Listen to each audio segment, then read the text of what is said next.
ఓడి అమ్మ, బాగా excitement feel అవుతుంది. అవునా? అయితే ట్రాన్స్ఫర్ అయిపోతే రెండు కొత్త పెట్టలు కట్ట టైం దొరికారా, వస్తావా? పెద్ద మాట అన్నాడు సార్ ఆడు. అరే నిన్నేరా, ఎంతసేపు వస్తున్నావు? ఓహో, ఇతగాడు కూడా ఇక్కడే ఉన్నాడా? ఫ్రీగేం కాదులే, పిలుస్తా. రే రే చాలా పాపం రా. ఆ? మీకు అభ్యంతరం లేకపోతే మేము డ్రాప్ చేస్తాం రండి. ఎలా వెళ్ళాలో మాకు తెలుసు, మీ పని మీరు చూసుకోండి. ఎర్రిపోగులంజా తను గొప్ప అందగత్తిలాగా ఏంజల్ లాగా ఫీల్ అయిపోతా ఉంటుంది. అవకాశం కోసం చూస్తారు యదవలు. ఇడియట్. ఇడియట్టా?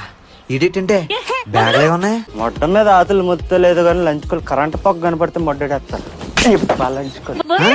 తీవే నువ్వంటే వాడు కొట్టినా చూడొచ్చు సార్, కొటేషన్ చెప్తుంటే మాత్రం వెళ్ళాం. కొటేషన్ అదిగో స్టార్ట్ చేస్తాడు. పళ్ళున్న ప్రతి కుక్క కరుస్తుంది అనుకోవడం మీ మూర్ఖత్వం. సాయం చేసినోడికి గాయం చేసినోడికి మధ్య తేడా తెలుసుకోండి అమ్మా. ఎర్రి పుక్కులు మీరిద్దరు రండి.